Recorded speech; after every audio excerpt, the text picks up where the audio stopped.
Assalamualaikum warahmatullahi wabarakatuh. Halo Sobat Visipol, apa kabar? Semoga selalu dalam keadaan sehat walafiat. Saya Dr. Aquarini MIkom yang merupakan dosen S2 Magister Administrasi Publik, kali ini dengan mata kuliah Manajemen Strategis untuk bagian yang kedua. Ya, di episode yang kedua ini saya akan menyampaikan materi terkait proses perencanaan strategis yang tentu saja sangat penting. Komponen yang kedua ini dari manajemen strategis adalah implementasi strategis yang merupakan kelanjutan dari perencanaan strategis tersebut. Ya, setelah rencana tersusun, langkah selanjutnya adalah melaksanakan perencanaan strategis tersebut. Pada proses implementasi ini, sering sekali muncul kendala-kendala, seperti ketidaksesuaian antara rencana dan realita. Dan hal tersebut mungkin bukan disebabkan oleh buruknya proses perencanaan, akan tetapi terkadang ada hal-hal yang di luar kendali. Sobat Visipol, sebagai contoh, pada awal tahun 2008, pemerintah sudah merencanakan dan menetapkan persentase pertumbuhan ekonomi, laju inflasi, stabilitas mata uang, dan stabilitas ekonomi. Tentu saja ini ekonomi nasional ya Sobat Visipol. Ya, penentuan tersebut juga didasarkan atas perkembangan ekonomi global ya, perkembangan ekonomi global, harga minyak dunia dan sebagainya. Akan tetapi di tengah perjalanan terjadi resesi ekonomi USA yang berakibat pada buruknya perekonomian global, termasuk Indonesia. Banyak perusahaan asuransi bangkrut pada masa itu. Industri otomotif yang menjadi primadona juga harus memangkas produksi karena turunnya permintaan. Kondisi ini membuat perencanaan yang telah dirumuskan bersama-sama harus kembali direvisi. Karena prediksi yang telah dibuat dapat dikatakan melenceng. Nah, Sobat Visipol, banyak pengamat yang menilai hal ini sungguh di luar dugaan. Mungkin mereka sudah memprediksi akan adanya krisis pada 2008, tetapi kenyataannya krisis yang terjadi jauh lebih parah dari yang diprediksikan. Nah, terkait contoh tersebut, perlu ditekankan pentingnya antisipasi pada saat implementasi strategi. Artinya, organisasi harus dapat membaca situasi yang sedang berjalan dengan secepat mungkin, melakukan antisipasi apabila ada kesalahan. Nah, perencanaan tetap dijadikan pijakan, tetapi tidak dibuat kaku.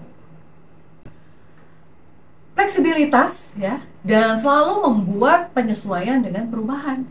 Sobat Visipol, selain proses implementasi perencanaan, pengawasan terhadap kegiatan tersebut juga harus dilakukan sehingga tujuan organisasi dapat dicapai dengan efektif dan efisien. Manajemen strategis inilah ya sebuah cara atau berbagai cara untuk memastikan suatu tujuan organisasi dapat dicapai sesuai dengan ketentuan yang telah direncanakan.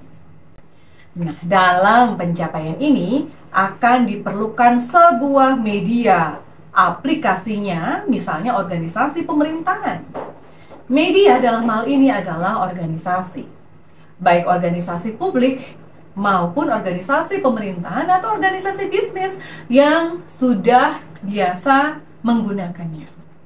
Nah, kalau disamakan, manajemen adalah jiwa, sedangkan organisasi adalah itu raganya. Ya, Sobat Visipol, organisasi tanpa manajemen tidak akan berjalan dengan baik. Begitu juga sebaliknya, manajemen tanpa organisasi akan menjadi sebuah ide saja. Baik Sobat Visipol, masih bersama saya Aquarini dalam mata kuliah Manajemen Strategis S2 Magister Administrasi Publik. Yuk, sekarang kita coba analisa bagian per bagian manajemen strategis pada implementasinya ya. Apa saja yang mempengaruhinya? Yang pertama adalah faktor tipe struktur organisasi. Yang kedua adalah gaya kepemimpinan. Yang ketiga, fleksibilitas lingkungan eksternal. Dan yang keempat, kompleksitas ya, proses produksi. Dan yang kelima adalah hakikat masalah yang dihadapi. Nah, baik Sobat Visipol, penilaian tipe dan struktur organisasi akan berdampak pada kinerja dan pencapaian tujuan sebuah organisasi.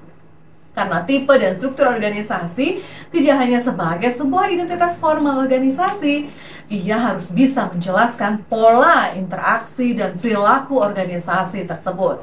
Dengan demikian, tipe dan struktur akan menentukan proses manajemen organisasi tersebut. Ya, organisasi pemerintahan, ya, salah satunya adalah pemerintahan daerah sebagai contoh. Nah, sebelum diberlakukannya otonomi daerah, tipe dan struktur organisasi pemerintah daerah lekat dengan hierarki dan rantai komando yang kuat sampai ke bawah. Hal ini mengakibatkan manajemen pemerintah daerah sangat bergantung pada pemerintah pusat. Akan tetapi, setelah diberikannya otonomi, daerah secara mandiri harus mengatur jalannya roda pemerintahan itu sendiri, mulai dari perencanaan, pelaksanaan, pengawasan, sampai pembiayaan harus berasal dari daerah itu sendiri. Baik, Sobat Visipol, hubungan antara strategi dan struktur ini diperkuat oleh buku yang berjudul Strategy and Structure, karya Alfred Chandler, seorang profesor dari Harvard University. Nah, buku tersebut sangat berpengaruh terhadap perkembangan manajemen strategis pada era 50-an. Yang pertama adalah gaya kepemimpinan. Yuk, kita akan telisik seperti apa ya yang telah dijelaskan pada bagian sebelumnya, bahwa manajemen strategis sangat dipengaruhi oleh pimpinan puncak. Oleh karena itu, Sobat Visipol, tipe kepemimpinan dan gaya manajerial seorang pemimpin akan mempengaruhi format manajemen strategis yang akan dijalankannya. Sebagai contoh, tipe kepala daerah yang otoriter misalnya dan demokratis akan menentukan pola manajemen pemerintahan.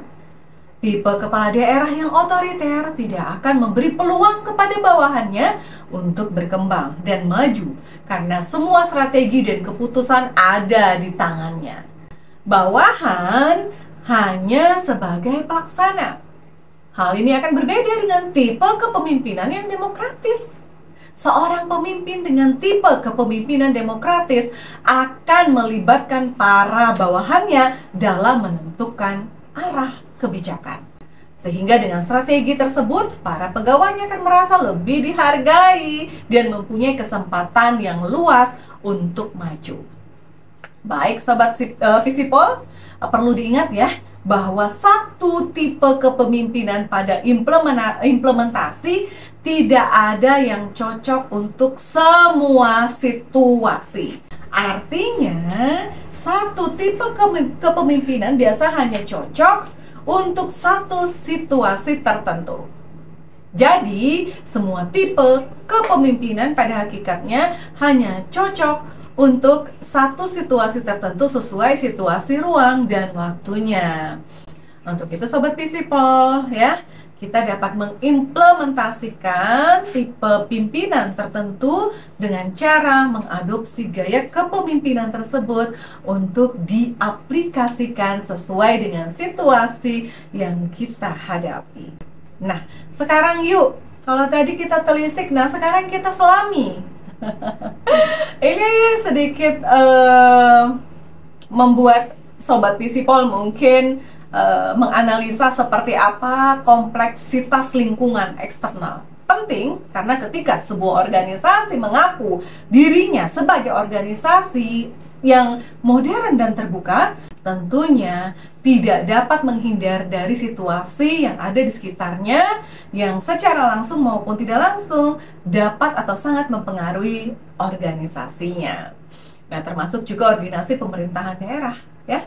Tantangan terbesar sebuah organisasi adalah menghadapi lingkungan yang selalu berubah, ya, dan tidak terduga atau tidak dapat diduga ke depannya atau sebelumnya. Nah, seperti kondisi politik, ya, ekonomi, nasional maupun global yang terjadi saat ini.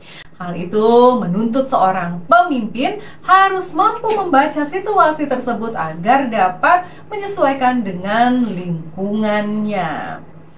Baik, Sobat Visipol, untuk materi hari ini tentu saja sangat bermanfaat untuk kita semuanya.